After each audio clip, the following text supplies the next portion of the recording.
Today's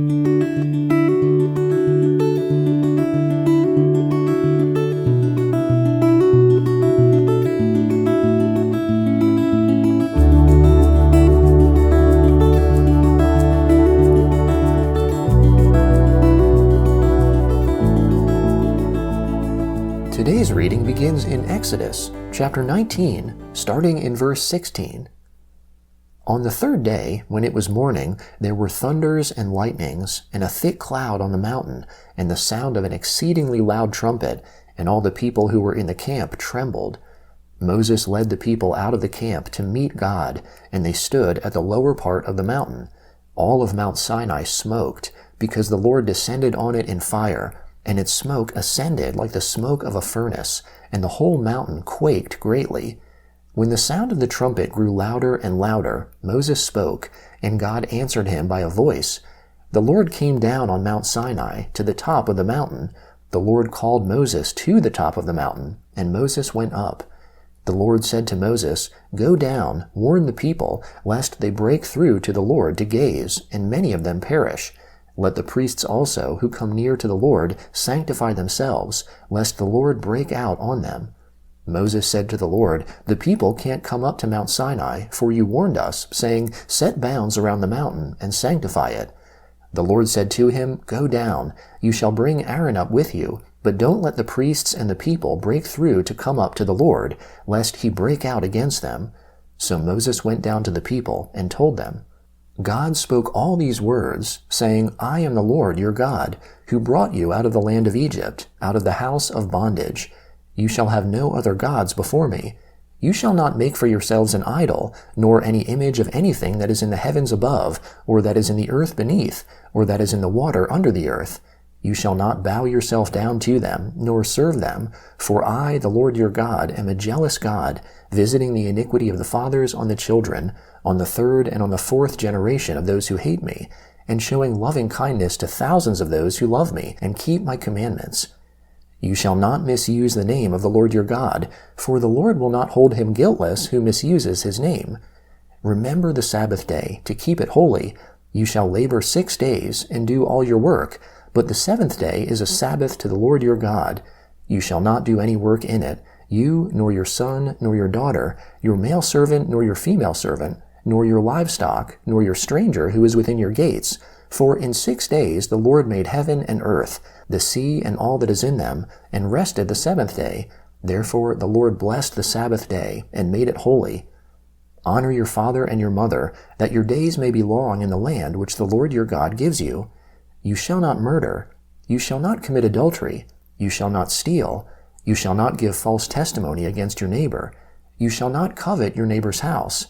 You shall not covet your neighbor's wife, nor his male servant, nor his female servant, nor his ox, nor his donkey, nor anything that is your neighbor's. All the people perceived the thunderings, the lightnings, the sound of the trumpet, and the mountain smoking. When the people saw it, they trembled and stayed at a distance. They said to Moses, "Speak with us yourself, and we will listen, but don't let God speak with us, lest we die." Moses said to the people, "Don't be afraid, for God has come to test you, and that his fear may be before you, that you won't sin."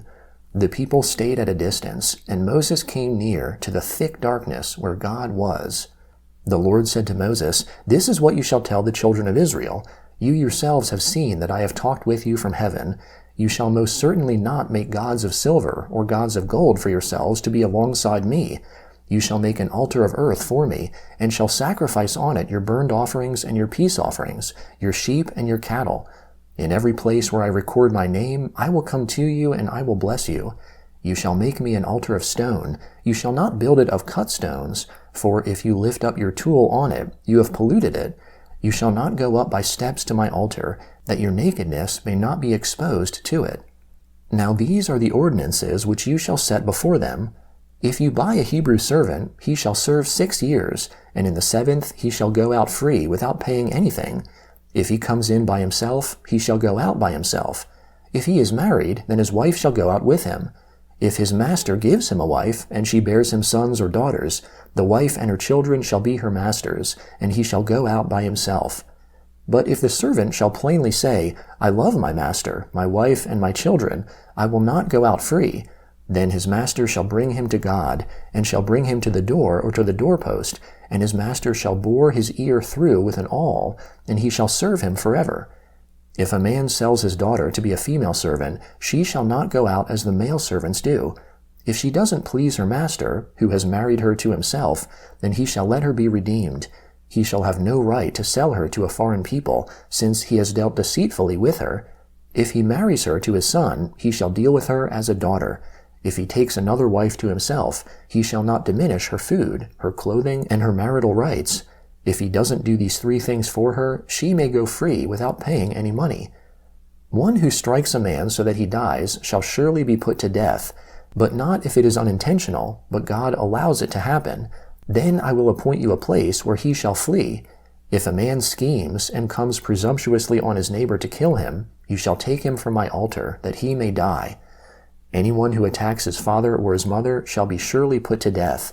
Anyone who kidnaps someone and sells him, or if he is found in his hand, he shall surely be put to death. Anyone who curses his father or his mother shall surely be put to death. If men quarrel, and one strikes the other with a stone, or with his fist, and he doesn't die, but is confined to bed, if he rises again and walks around with his staff, then he who struck him shall be cleared, only he shall pay for the loss of his time, and shall provide for his healing until he is thoroughly healed. If a man strikes his servant or his maid with a rod, and he dies under his hand, the man shall surely be punished. Notwithstanding, if his servant gets up after a day or 2, he shall not be punished, for the servant is his property.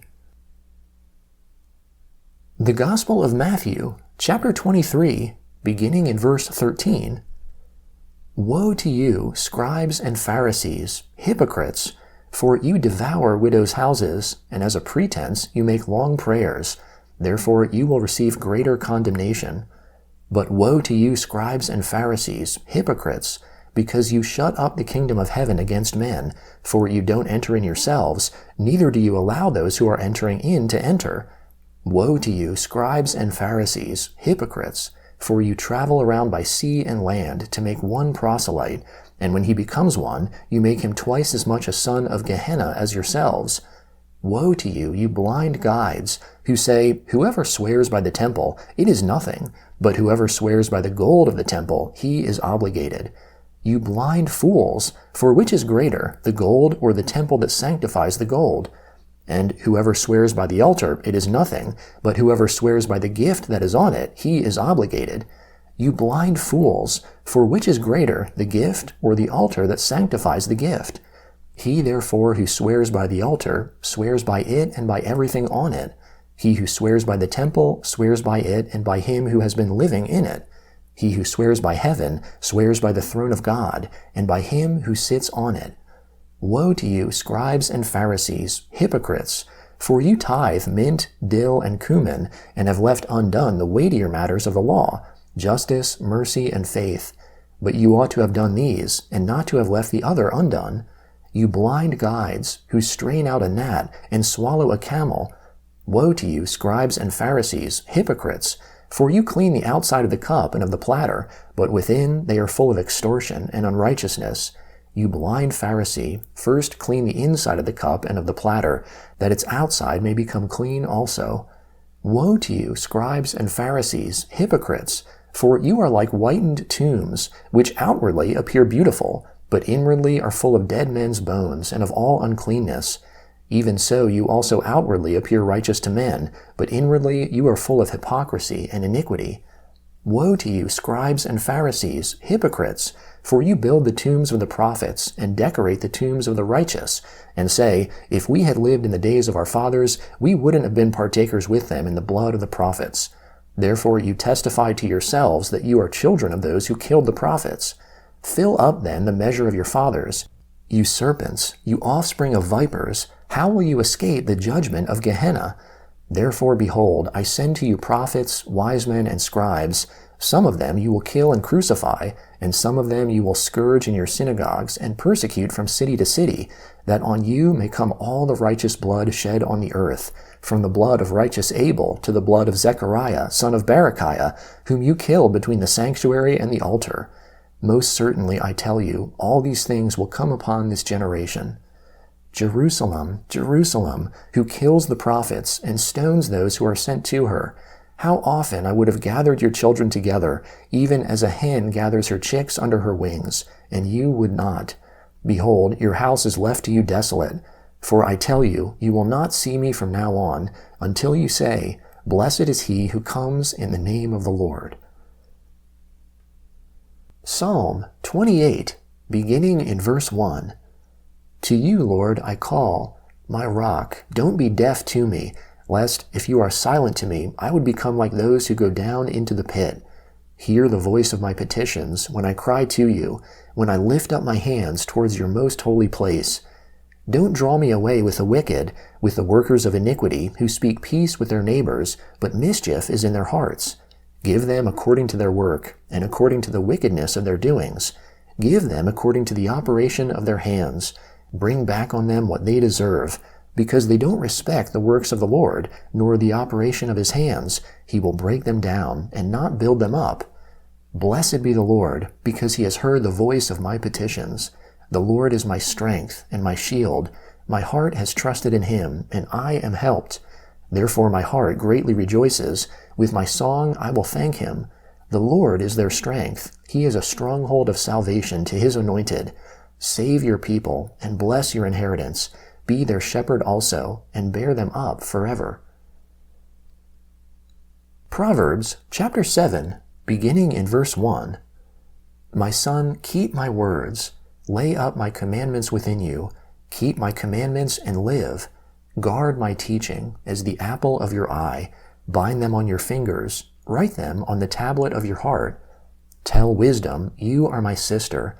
Call understanding your relative, that they may keep you from the strange woman, from the foreigner who flatters with her words.